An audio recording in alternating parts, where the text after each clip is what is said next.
పాలనలో బడులే కాదు గుడుల విధ్వంసం కూడా జరుగుతూ ఉంది.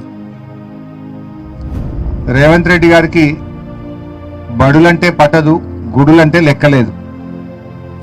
ఆనాడు కేసీఆర్ గారి ప్రభుత్వం బడులు బాగు చేయాలని మన ఊరు మన బడి పథకాన్ని ప్రారంభిస్తే రేవంత్ రెడ్డి గారు రాగానే అర్ధాంతరంగా మన ఊరు మన బడి పథకాన్ని నిలిపివేశారు.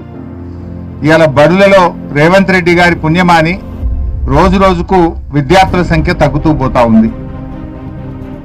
రేవంత్ రెడ్డి పాలనలో ప్రభుత్వ పాఠశాలల్లో విద్యార్థుల సంఖ్య రోజు రోజుకు తగ్గిపోతా ఉంది. అంటే రేవంత్ రెడ్డికి బడులంటే పట్టదు, దేవుడు అంటే లెక్కలేదు.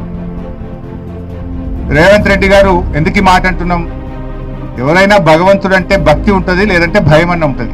రెండు లేనోడు రేవంత్ రెడ్డి. ఆనాడు 15 ఆగస్టు 2025 నాటికి 100% రుణమాఫీ చేస్తానని రాష్ట్రంలో కనబడ్డ దేవుని మీదల్లా ఒట్టు పెట్టాడు.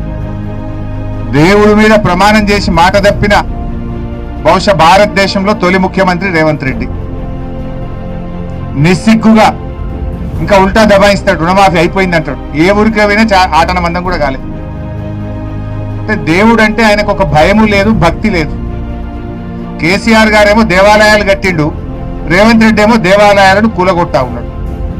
యాదాద్రి లక్ష్మీనరసింహస్వామి దేవాలయాన్ని అద్భుతంగా నిర్మించిన ఘనత కేసీఆర్ గారిది.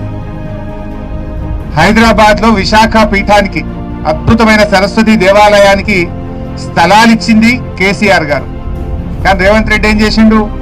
మన ఉగాది పండుగ పూట పోయి విశాఖ పీఠాన్ని కూల్చేస్తా, అక్కడున్న సరస్వతి దేవాలయాన్ని కూల్చేస్తా అని అధికారులను తోలిండు.